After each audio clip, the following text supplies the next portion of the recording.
So guys, here's my 6th batch of games from Xbox Game Pass. We have the Dungeons and Dragons Dark Alliance Action RPG game. And then we have that first-person action adventure Dishonored 2. And then of course, the Marvel Avengers game from Square Enix. And of course, the survival horror game Prey. And then we have the interactive game, Tell Me Why. Tell me why ain't nothing but a heartache. Tell me why ain't nothing but a mistake. Tell me why. That's Tell Me Why. Of course, that's chapter 1. And of course, the horror game. This is perfect for Halloween, Visage. And then the first person action shooter, Wolfenstein, Youngblood, and of course, my most favorite Yakuza game, Like a Dragon. This is an open world action game. Hey there guys, CJ Carpio again.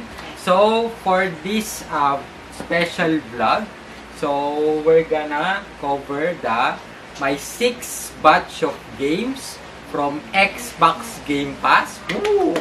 So this is my 6th batch of games. So I'm also gonna give you my personal review, my honest review for these games. So let's start. So the first game is Dungeons and Dragons Dark Alliance. So this is still from Xbox Game Pass. So this if you're a fan of action adventure RPG, definitely you're gonna like this. I really love the missions, as well as the characters. You can select from 4 characters here, so it depends on the class. So guys, I'm not a fan of action RPG, but this game is an exception. Woo! I really love this game. So if you love playing Dungeons and Dragons, so you're gonna love this game. So visually, at least, you can appreciate the game itself. So for this game, I'm still finishing the missions, but I'm still excited to play this game. So up to now, I'm still excited to play this game. So I highly recommend you play this game. So for this game, your character got a different skills, just like in other action RPG. But I really appreciate this game. I like the characters, even the enemies. I like the enemies, and of course the maps, the missions, as well as the upgrades of the characters. All in all, I really love this game.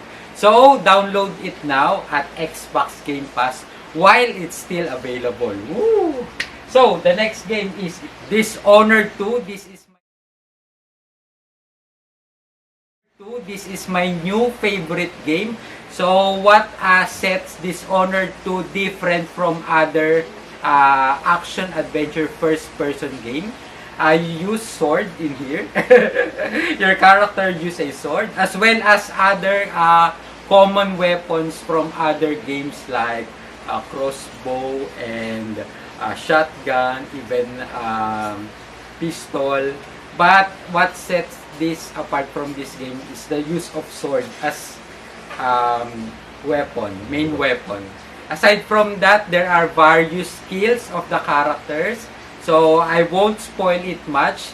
I highly recommend you play this game. Woo! This is my new favorite. This is from Bethesda, so you can't go wrong on this game. I really like it. Actually, when I first played this game, I find it very unique because of the sword fight, as well as an interesting story. You can choose from 2 characters here. So, come on, download it now. Dishonored 2. So, aside from that, I also love the missions here, as well as the character customizations, the upgrades, the and everything you can expect from an action adventure game. So I really really like this game. Even though the story is linear, the map is very, you can explore uh, different places in here. So you can also strategize. You can have a different strategy for this game. So aside from that, there are a lot of items you can have in order to upgrade your character. Woo! So again, download it now. Dishonored 2. So my new favorite game from Xbox Game Pass. So next game, of course, Marvel Avengers. So this is from Square Enix. Woo, Square Enix. So I really love the main story of this game. But the other aspect of this game are mostly grinding. So I'm not fond of grinding in a particular game. So but I really love the main story mission, as well as the character. So you can play Kamala Khan here, as well as the other Marvel Avengers characters. So actually, I really like this game. I got to I had the chance to play the demo of this. Unfortunately, I was not able to buy this game. But right now, it's already available in Xbox Game Pass. So I immediately download it, and now I'm playing it. And so far, I really like this game. Although the grinding part, as I said, I don't like it much. But there are a lot of modes you can play in here, as well as they continuously update the game. So there are various downloadable contents, and most of them are free.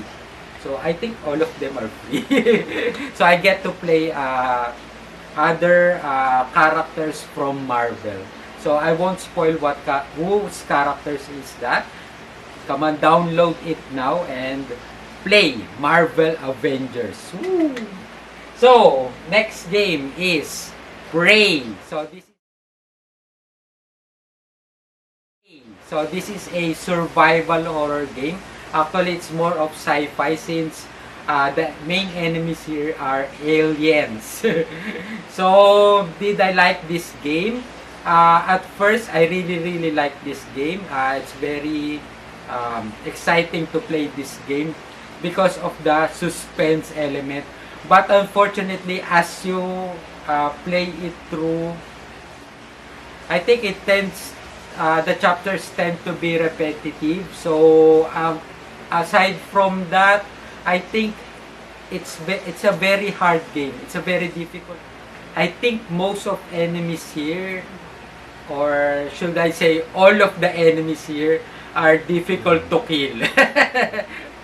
What I don't like about this game, aside from the very difficult to kill enemies, is the objective marker. It's very confusing actually.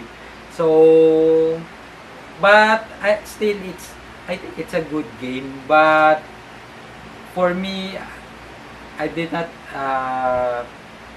finish this game, and I don't have a plan yet to continue playing this game.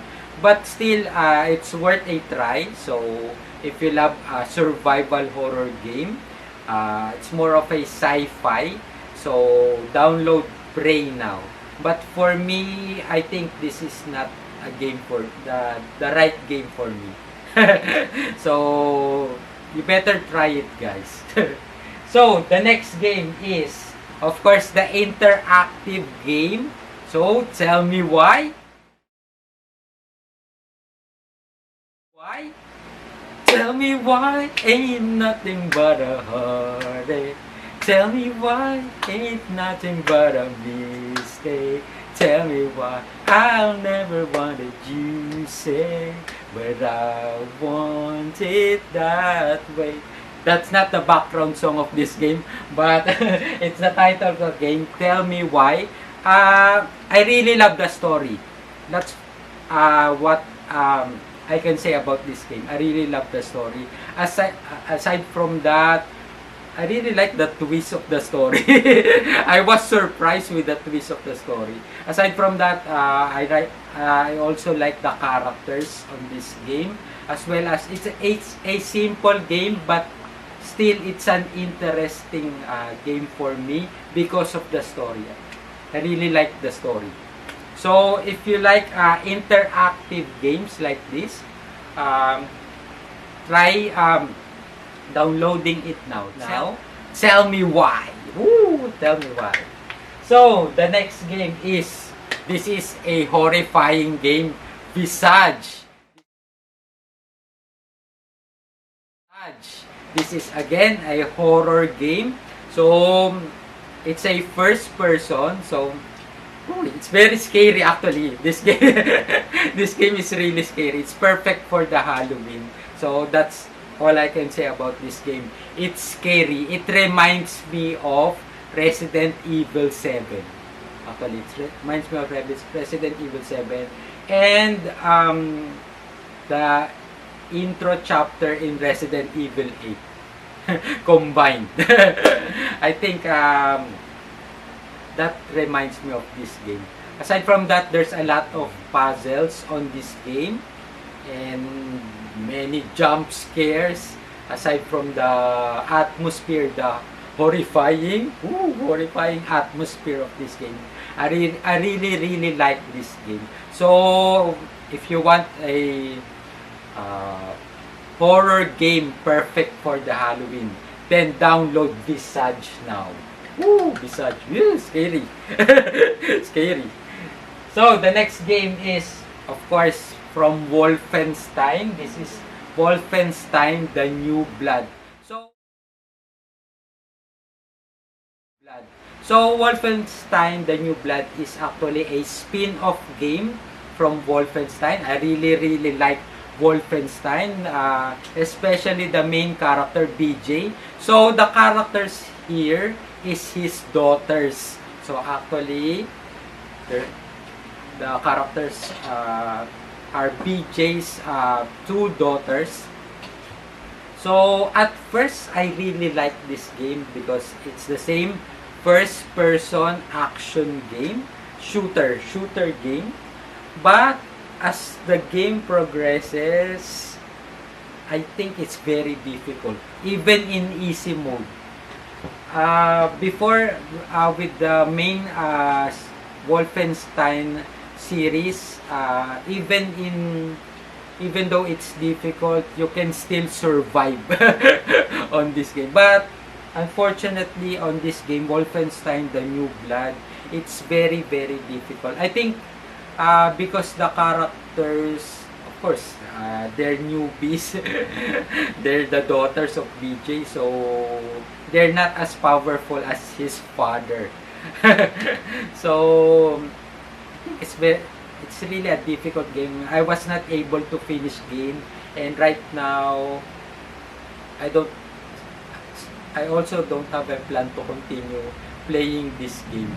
But if you're a fan of first-person shooter, I think you're gonna love this game. So you're playing one of the daughter. Controlling one of the daughter of BJ, and the other one is your support. So I think that's what set it apart from the main game, wherein you only control their father, which is BJ. So this time, his daughter, and the other one is the assist characters. So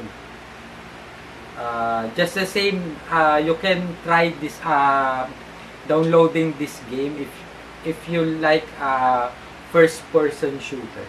So, as for me, again, maybe it's not the right game for me. Although, I really like the main, three main game in the series of Wolfenstein with BJ as the character.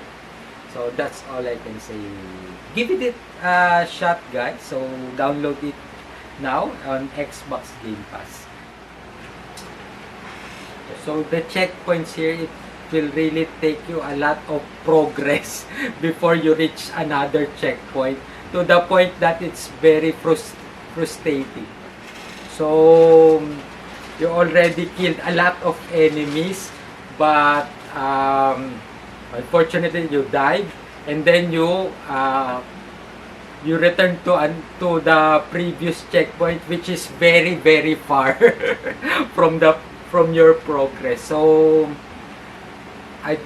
that's what I don't like about this game, actually. So maybe it's a challenge for other players, but for me it's very difficult. So the last but not the least, I really love this game. Actually, right now, this is my most favorite game from Yakuza series. Surprisingly, this is my most favorite game right now.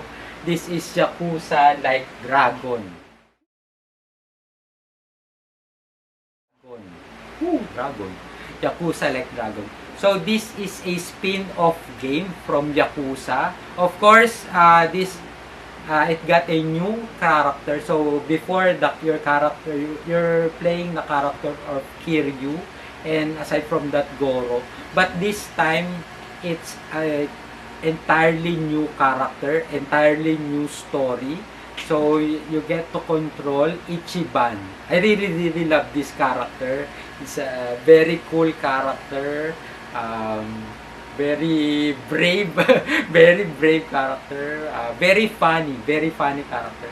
Actually, what I like about this game, it's very light in terms of the story. So, before the story of Yakuza, the main series, it's really heavy. But I really loved the story of Kiryu. But with Ichiban's story, I find this